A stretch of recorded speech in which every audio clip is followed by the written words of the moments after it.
You will fill in that disgusting, muddy little swamp on your property, or I will have the association lean your land into oblivion, Mr. Black."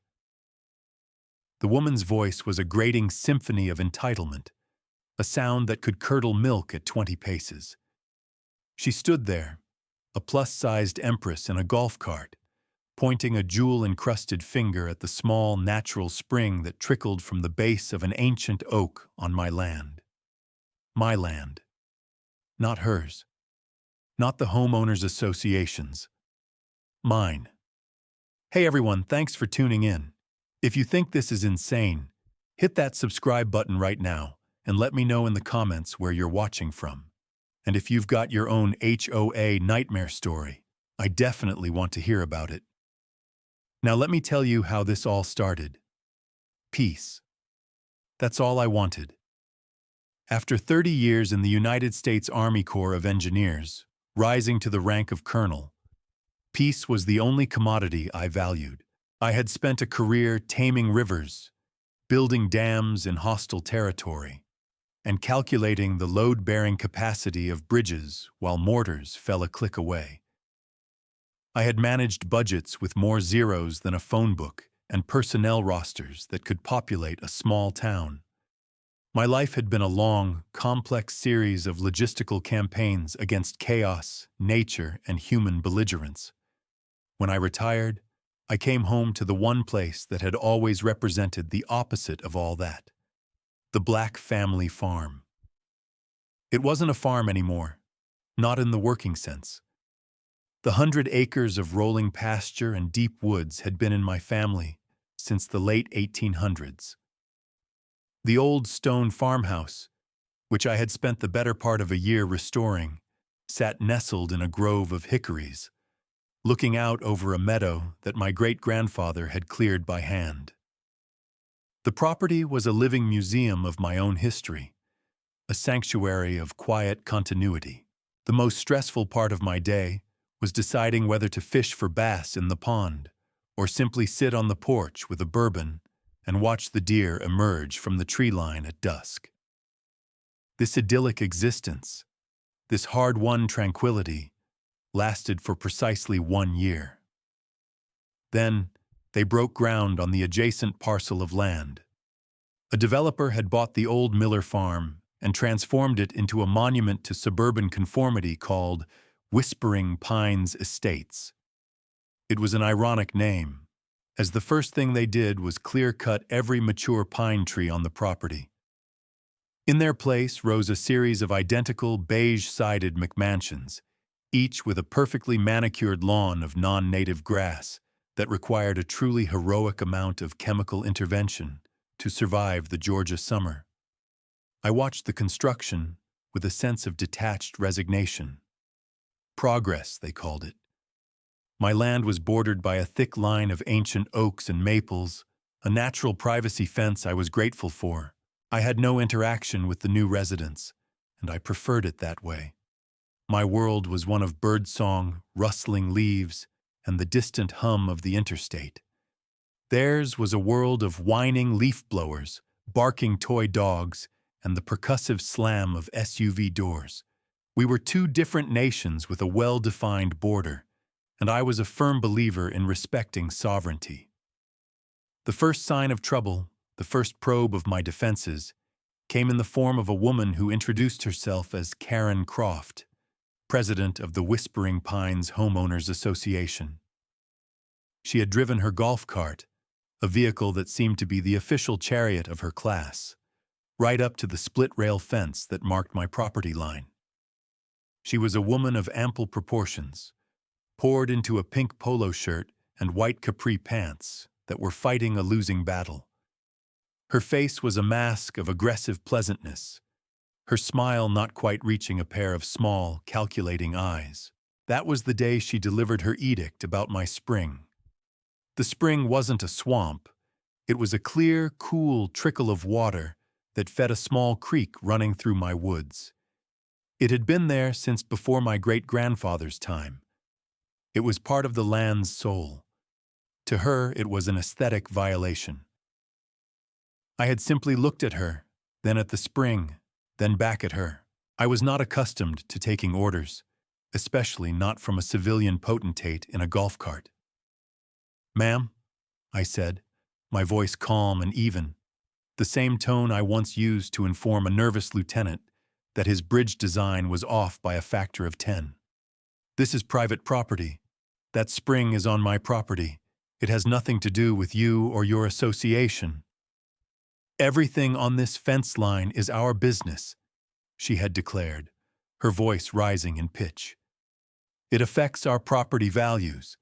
That stagnant water is a breeding ground for mosquitoes and West Nile virus. It's a liability." I didn't bother to inform her that the water was not stagnant, that it was in constant, gentle motion. I didn't mention that the mosquito population was kept in check by the bats that lived in the old barn. I didn't engage in a debate on the finer points of hydrology or entomology with a woman whose primary expertise was clearly in the field of baseless assertion. "You are mistaken," I said simply. "Now, if you'll excuse me." I turned and walked back toward my house. Her shriek followed me across the pasture. "This isn't over. I am the president. You will be hearing from our lawyers." It was a declaration of war. I had faced down warlords, contractors, and congressmen. I had not expected my retirement to involve a campaign against a suburban despot. But a threat is a threat, and a border incursion, no matter how small, must be met. I went inside, poured myself 2 fingers of bourbon, and sat down at my desk. The campaign had begun. A week later, the first salvo of the paper assault arrived. It came via certified mail, a clear attempt at intimidation.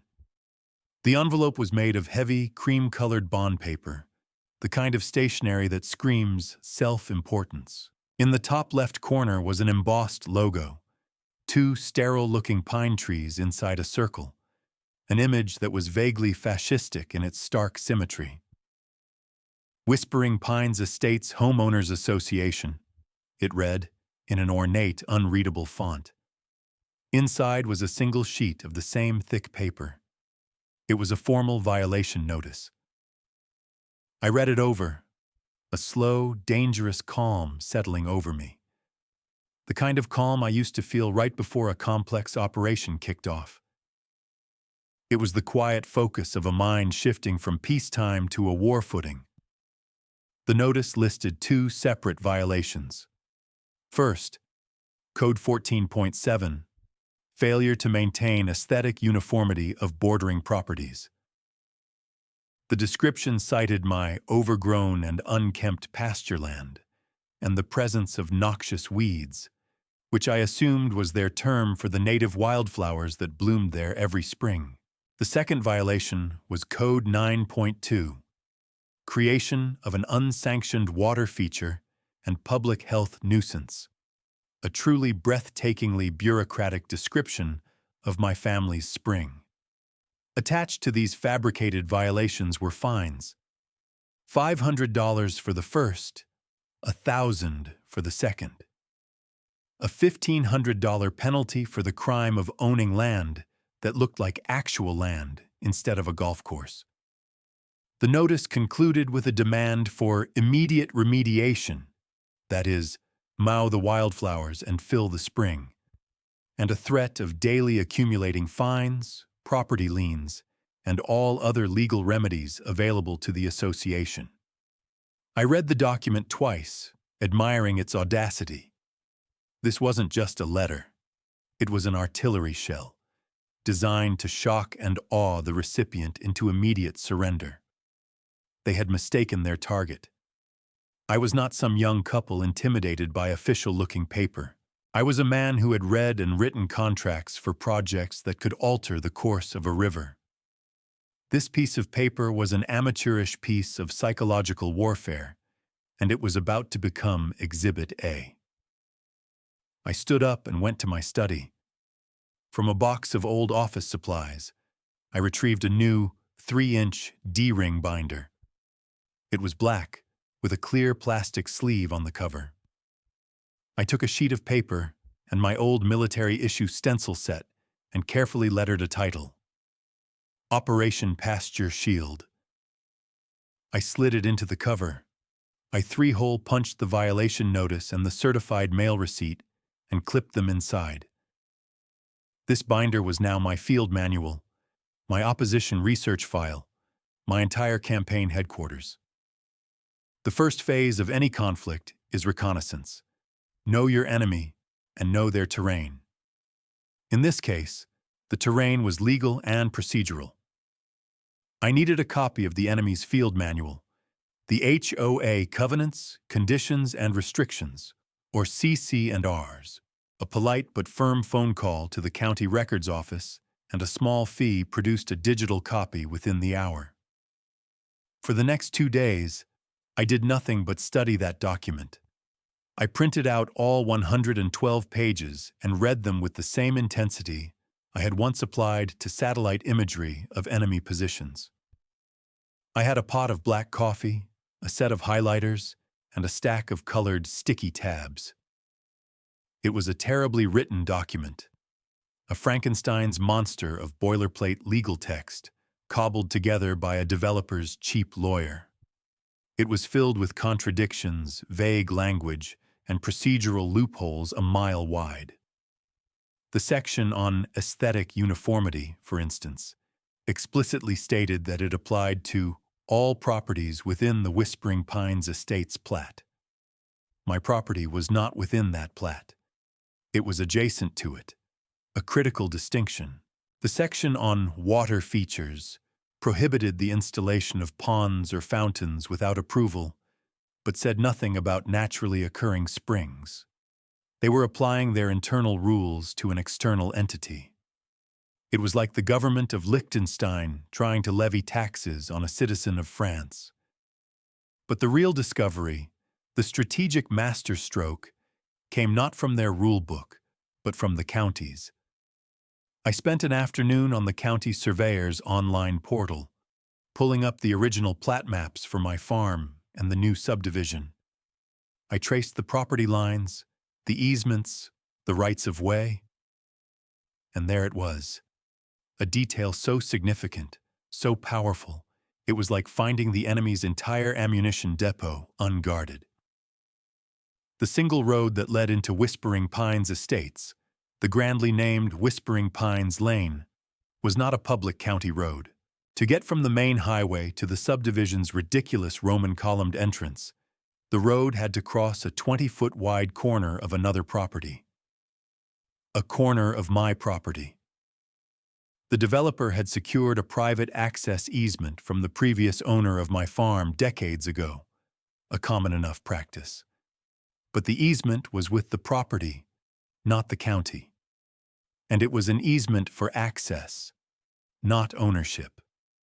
For all intents and purposes, every single resident of that subdivision, including the imperious Karen Croft in her golf cart, was driving across my land every single day to get to their beige houses.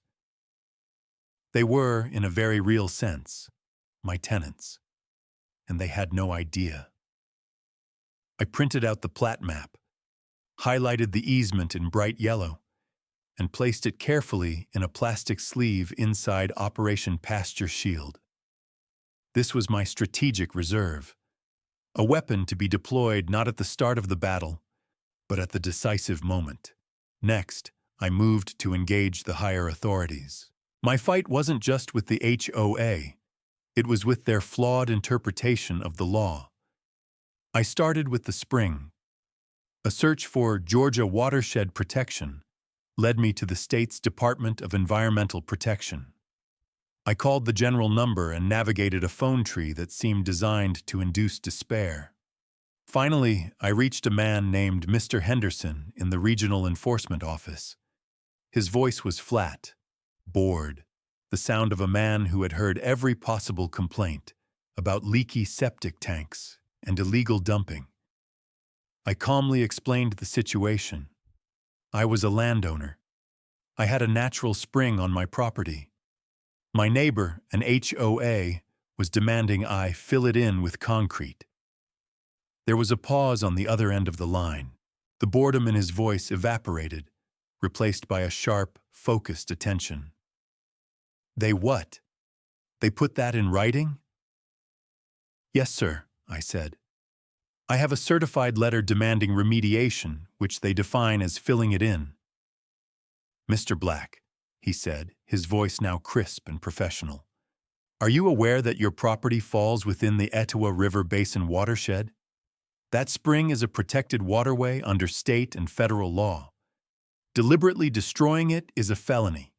Instructing someone to destroy it is also a felony. I suspected as much, I said, allowing a small measure of grim satisfaction into my voice.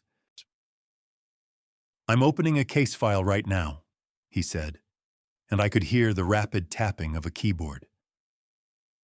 Case number EPD-2023-741.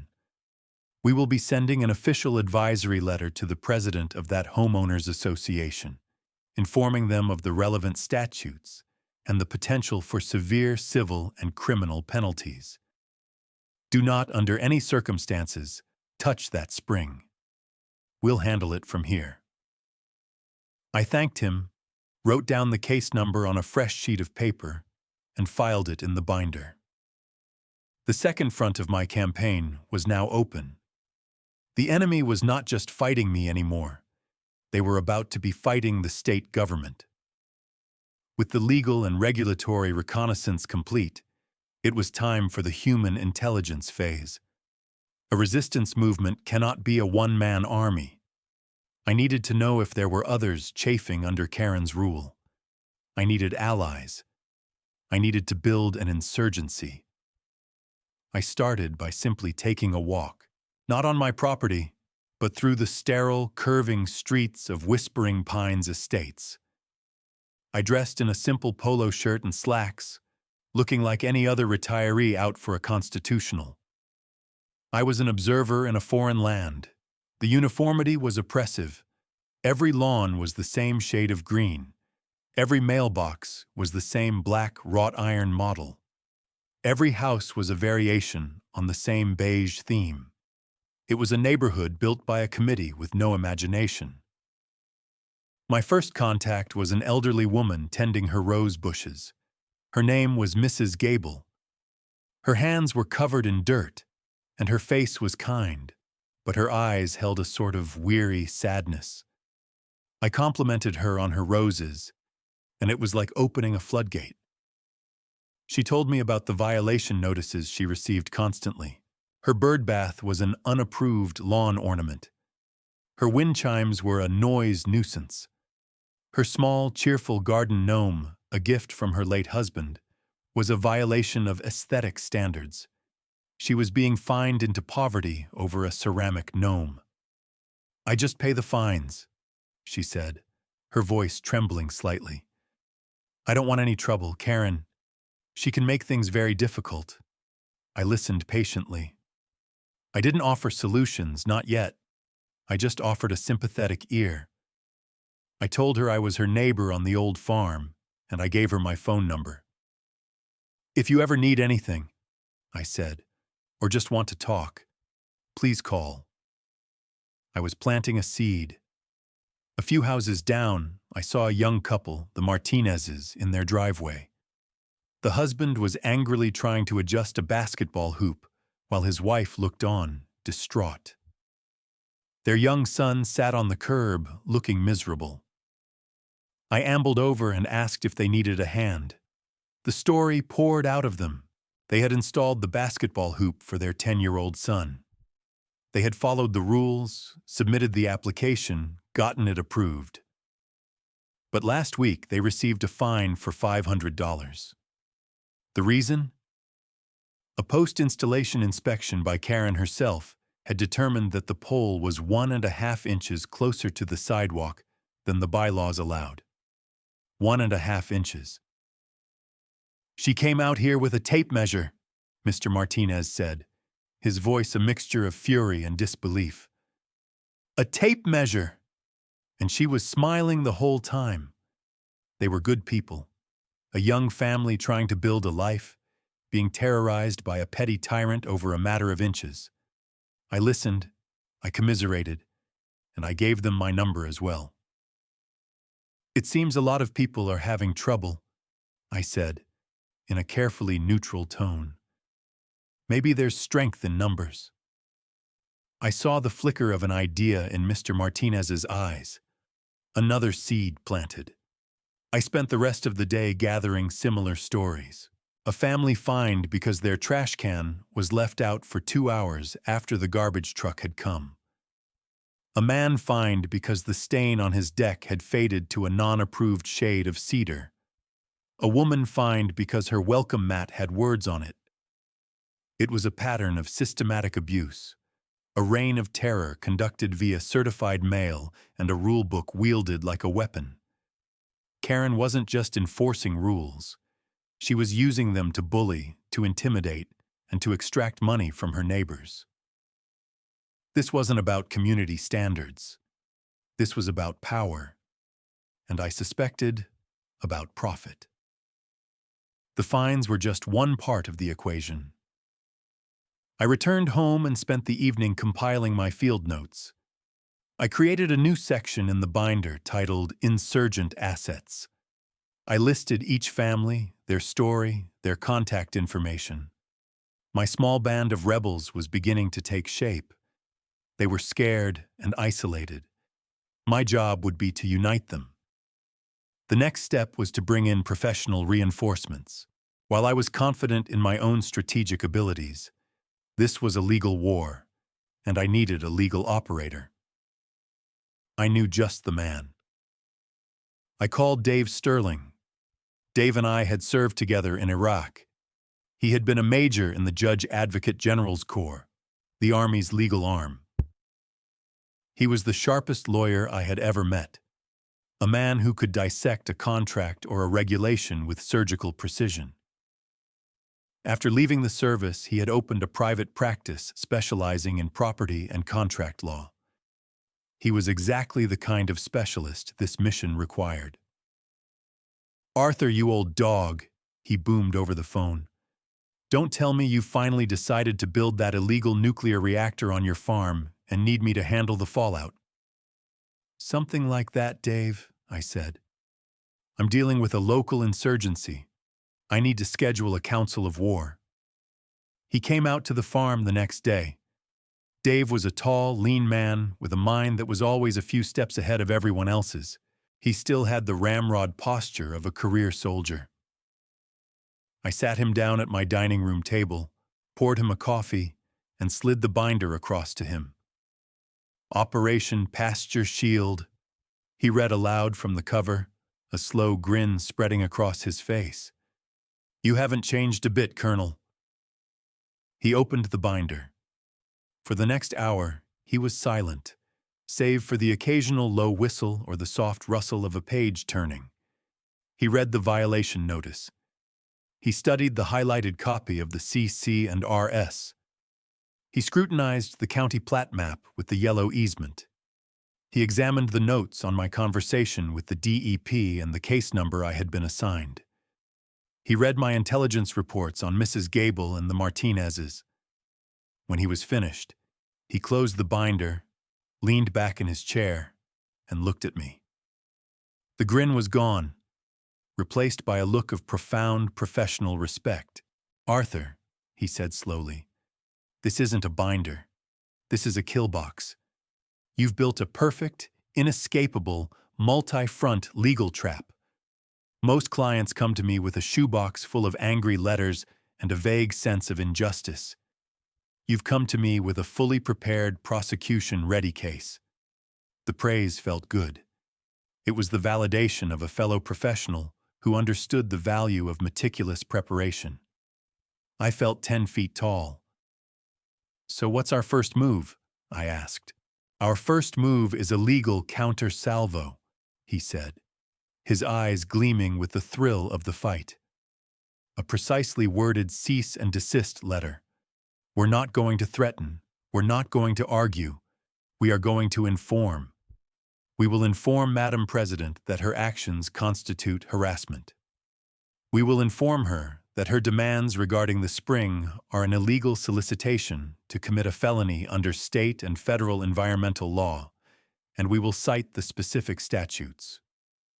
We will reference the active DEP case file by number.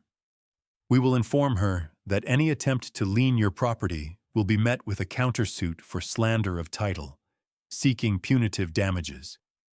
And we will do it all in the driest, most boring legalese imaginable. It will be terrifying. And the easement? I asked. The road? Dave tapped the binder. That's our ace in the hole. We don't play that card yet. Never reveal your strategic reserve until the moment of crisis. For now, we let her walk deeper into the trap you've set. 2 days later, a letter drafted by Dave, printed on his firm's intimidating letterhead, was sent via courier to the official address of the Whispering Pines HOA, with a copy sent directly to the personal residence of Karen Croft. It was a masterpiece of controlled aggression, a velvet glove made of iron. It didn't make demands. It stated facts. It didn't issue threats.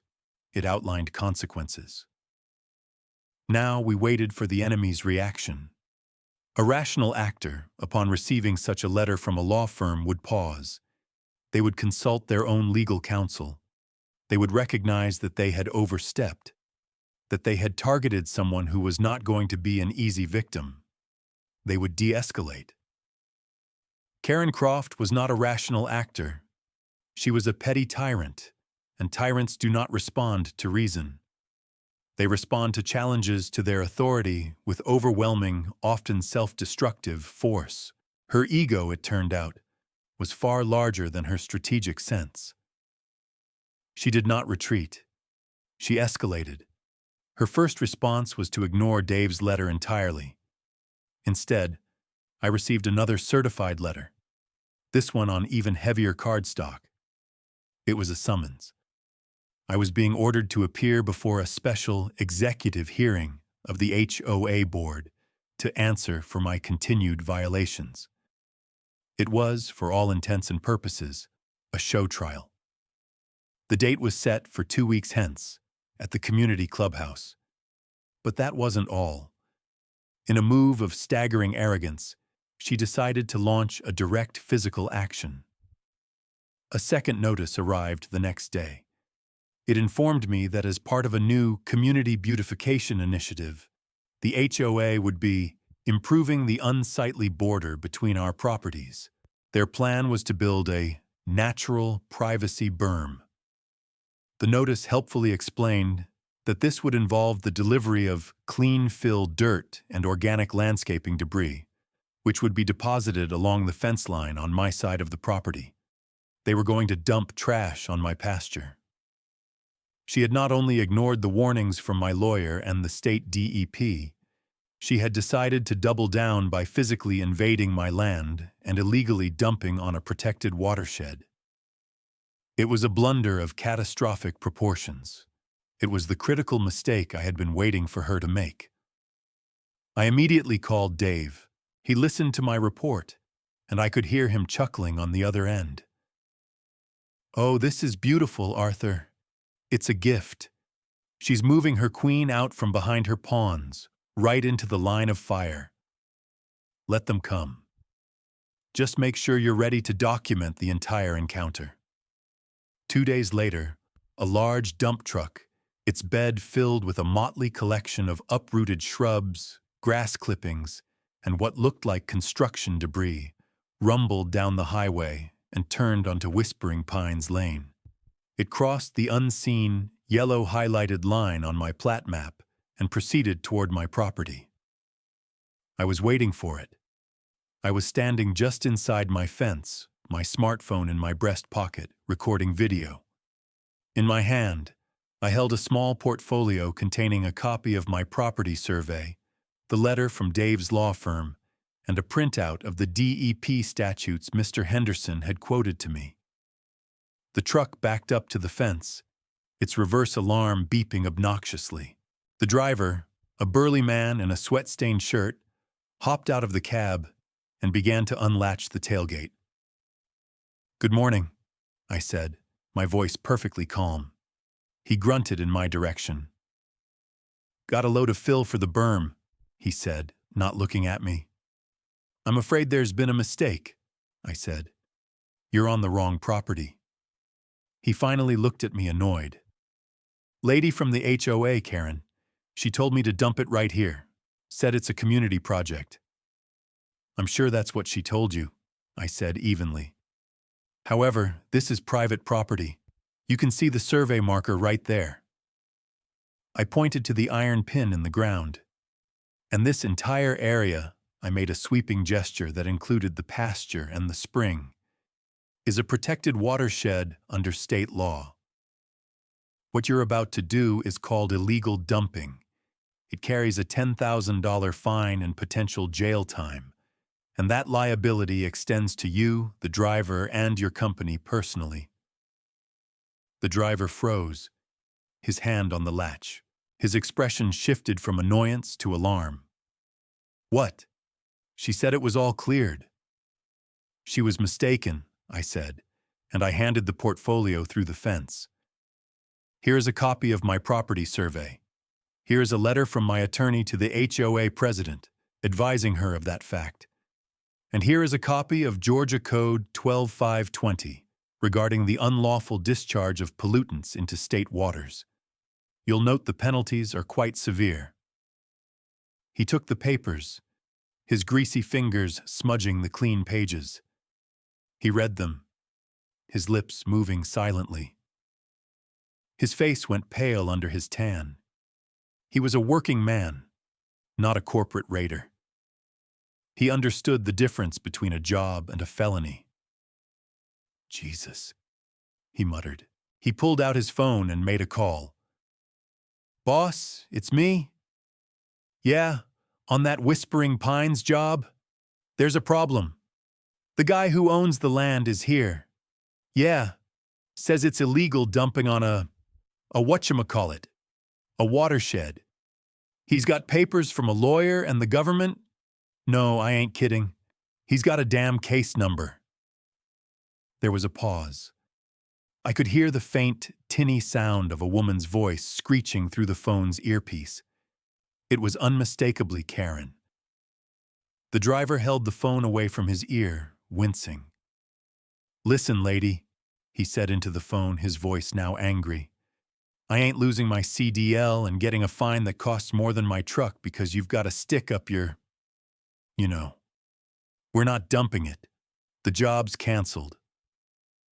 He hung up the phone, shaking his head. He handed the portfolio back to me. Sorry for the trouble, mister. You just saved me a whole world of hurt. He latched the tailgate, climbed back into his cab, and drove away. The entire encounter had lasted less than 10 minutes. I stopped the recording on my phone. I now had video evidence of attempted illegal dumping, contracted by the HOA, and the driver's testimony that Karen had personally ordered it. It was the nail in the coffin. But the day wasn't over.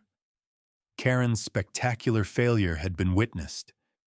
From his window overlooking my property, another resident had seen the whole thing, and it had pushed him over the edge. That evening, I received a call from a blocked number. The man on the other end was nervous, his voice hushed. He identified himself as Frank Miller, the treasurer of the Whispering Pines HOA. I saw what happened today with the truck, he said, his voice barely a whisper. Mr. Black, I can't be a part of this anymore. Karen is out of control. She's going to ruin this community. She's going to get us all sued. I appreciate the call, Mr. Miller, I said carefully. It's worse than you think, he said. It's not just the fines. It's the money.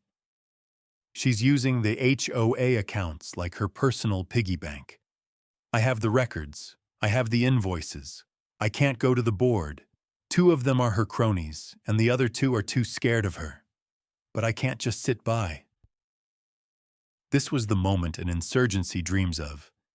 An inside source, a defector from the regime, willing to provide the keys to the kingdom. What do you need from me, Frank? I asked. Meet me tomorrow morning, 10 o'clock. The coffee shop by the interstate, he said. I'll bring you everything. The next morning, Frank, a small, balding accountant who looked terrified of his own shadow, slid a plain brown envelope across the table to me. Inside was a flash drive. It's all there, he whispered, looking around nervously. The general ledger, the bank statements, the invoices. Look for a vendor called Croft Landscaping and Design. That's her brother's company. They've been paid over $50,000 in the last year from our beautification contingency fund. For work that was never done. The berm on your property was just the latest excuse to pay him. He stood up, ready to flee. That's all I can do. Good luck. And then he was gone. I went home. I plugged the flash drive into my computer. And there it was, the smoking gun. A clear, undeniable pattern of embezzlement, self-dealing, and cronyism. Invoices for tree trimming services on streets with no trees. Receipts for pine straw that was never laid. Payments for a fountain maintenance contract for a fountain that didn't exist. All paid out of the residents' dues. All signed off by Karen Croft. All paid to her brother. I meticulously copied the files, organized them into a folder labeled Financials, and placed them into the Operation Pasture Shield binder. All the pieces were now in place. I had the legal high ground, the regulatory hammer, the support of the populace, the evidence of criminal action, and the strategic ace in the hole. It was time to prepare for the final battle. The show trial she had called for would indeed take place, but she would not be the prosecutor. She would be the one in the dock. The day of the executive hearing arrived. I had spent the previous week coordinating with my nascent resistance. Dave had drafted simple one-page summaries of each resident's grievance, which we had distributed discreetly. Mr. Martinez, who worked in IT, had arranged for a projector and screen to be set up in the clubhouse. Mrs. Gable had baked cookies. It was a true community effort. The clubhouse was packed. What Karen had intended as a small, intimidating hearing with her loyal board members had turned into a full-blown community meeting. Nearly every household was represented. The atmosphere was thick with tension. Karen and her two cronies on the board sat at a folding table at the front of the room, looking displeased by the massive turnout. Frank, the treasurer, sat with them, but he refused to meet my eye, looking pale and nervous. Karen banged a small, toy-like gavel on the table. "This special hearing is now in session," she announced, her voice echoing slightly in the crowded room. "The subject is the continued and flagrant violations of homeowner Arthur Black." She launched into a tirade, a greatest hits of her complaints against me. My pasture was an eyesore. My spring was a public health menace. I was arrogant, uncooperative, and a threat to their property values. It was a performance of pure, undiluted self-righteousness. The residents listened, their expressions growing stonier with every word. When she finally finished, sputtering with indignation, she pointed a finger at me. "Mr. Black, what do you have to say for yourself?" I stood up and walked to the front of the room. I carried no papers, no binder, just a small remote for the projector. "Good evening, everyone," I said, my voice calm and filling the room. "My name is Arthur Black. I believe there has been some misunderstanding, and I'd like to clear it up." I clicked the remote. The first image on the screen was a high-resolution satellite photo of the entire area. "This is our community," I said. "This is my property, the old black farm. And this," I clicked again, and a bright red line appeared, "is the property line of Whispering Pines Estates. As you can see, my land is not, and has never been, part of this association." I then put up a copy of the HOA's own bylaws, with the section highlighted stating that its authority was limited to properties within the plat. A low murmur went through the crowd. The violations I have been accused of, I continued, are based on rules that do not apply to me or my land. It is a simple matter of jurisdiction. But the issue goes deeper than that. I clicked again. A photo of my spring appeared on the screen, clear and beautiful. The association's president, Mr. Croft, has demanded in writing that I destroy this spring. However, I clicked again, and the official seal of the Georgia Department of Environmental Protection appeared. According to the state, this is a protected waterway. Destroying it is a felony. The DEP has an active investigation into this matter. The case number is EPD-2023-741. The murmuring grew louder. Karen's face was turning a shade of crimson I had previously only seen in sunsets. I believe I have addressed the complaints against me, I said. But it seems the real issue tonight is not my property. It's a pattern of behavior that affects everyone here. I looked toward Mrs. Gable and nodded. She stood up, her voice shaking but clear. She fined me $600 because of my garden gnome. My late husband gave it to me. Then Mr. Martinez stood up. She fined us $500 because our son's basketball hoop was 1.5 inches out of place. One by one, a dozen residents stood up, each telling their own story of petty fines, of harassment, of bullying. The hearing against me had transformed into a trial of Karen's entire regime.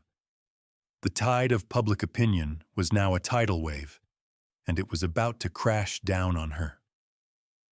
When the last resident had spoken, my lawyer, Dave Sterling, who had been sitting quietly in the back, stood up and walked to the front. "If I may," he said, his voice carrying the easy authority of a man who knows he is in complete command of the situation. He introduced himself, then he turned to the projector. While the harassment of residents is deeply troubling, there is also the matter of financial mismanagement. He put the first invoice from Croft Landscaping and Design on the screen, then the next, and the next. He showed the checks, signed by Karen, paid out from their dues. He showed the ledger for the Beautification Contingency Fund, a fund none of the residents had ever heard of. "Over $50,000 of your money," Dave said, his voice ringing with quiet fury, "paid to a company owned by the president's own brother for services that were, in many cases, never rendered." The room erupted. The sound was a roar of betrayal and anger. Karen was on her feet, screaming, "Lies! These are all lies. This is a conspiracy." But no one was listening to her. They were looking at the evidence on the screen. "And finally," Dave said, raising his hand for silence, "there is one last item of business." He clicked the remote. The final image appeared on the screen. It was the county plat map, with the easement across my property highlighted in bright, damning yellow. "This," Dave announced, "is Whispering Pines Lane, and as you can see from the official county survey, the only way in or out of this entire subdivision is by crossing a private easement on land owned by Mr. Arthur Black." A stunned silence fell over the room. You could have heard a pin drop. The residents were staring at the map, the implications slowly dawning on them. Karen looked as though she had been struck by lightning. "Mr. Black has been a gracious neighbor," Dave continued. "He has allowed this community to use his private property for access, free of charge, for years. In response, your president has harassed him, fined him illegally, and attempted to dump trash on his land. Therefore, we are presenting a motion. The association must immediately enter into a formal lease agreement for the easement. We believe a retroactive fee of $500 per household, per month, going back 5 years, is a fair starting point for negotiations. Failure to do so will result in the immediate closure of the easement, and all residents will be considered trespassing the moment they turn off the main road. Chaos. Pure, unadulterated chaos. People were shouting, pointing, yelling at Karen. The motion had been a strategic masterstroke. It forced every single person in that room to realize that Karen's personal vendetta against me was now a direct and catastrophic threat to their own daily lives, to their ability to even get to their own homes. She hadn't just picked a fight with a neighbor. She had laid siege to the entire community. In the midst of the uproar, Frank Miller, the treasurer, finally found his courage. He stood up on his chair so everyone could see him. "A motion!" he shouted, his voice cracking but loud.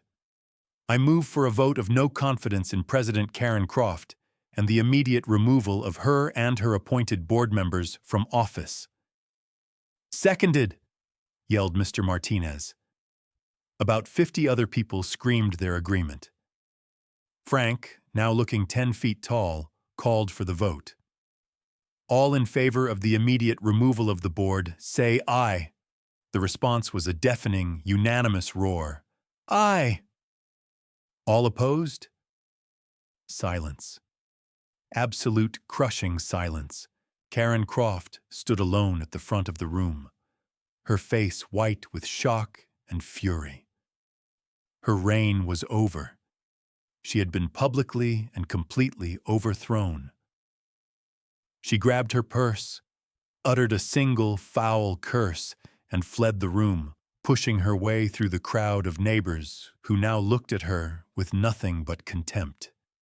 In the aftermath, a new interim board was elected on the spot, with a shell-shocked but resolute Frank Miller as the acting president. Their first official act was to unanimously pass a motion to void every fine Karen had issued in the past year. Their second act was to issue a formal public apology to me.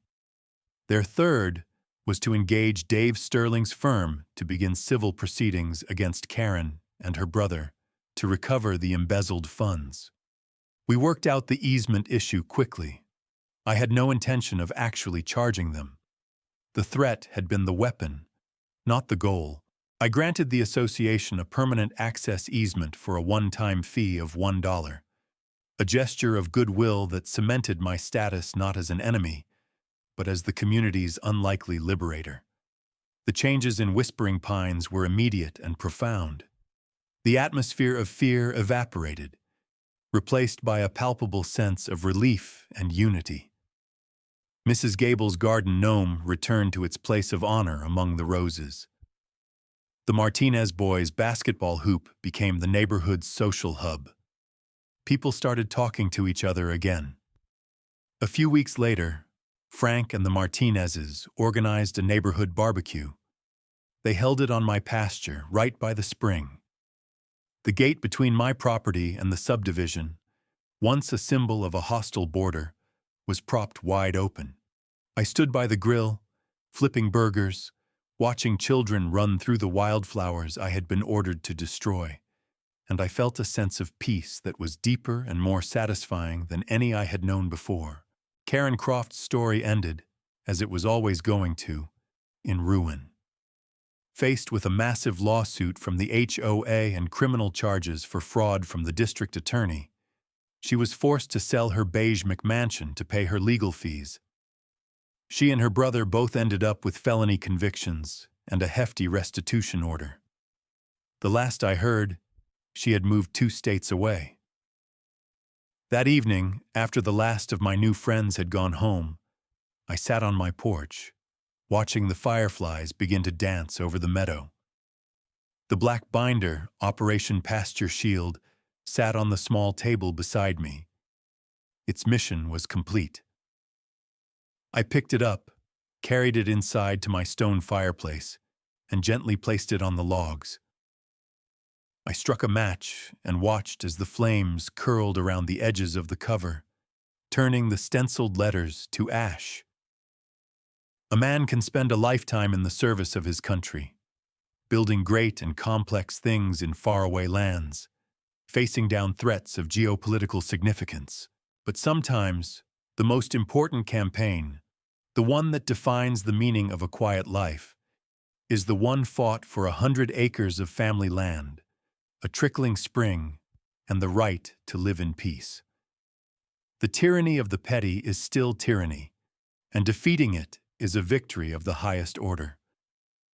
The bourbon tasted especially good that night. The peace was hard won, and all the sweeter for it.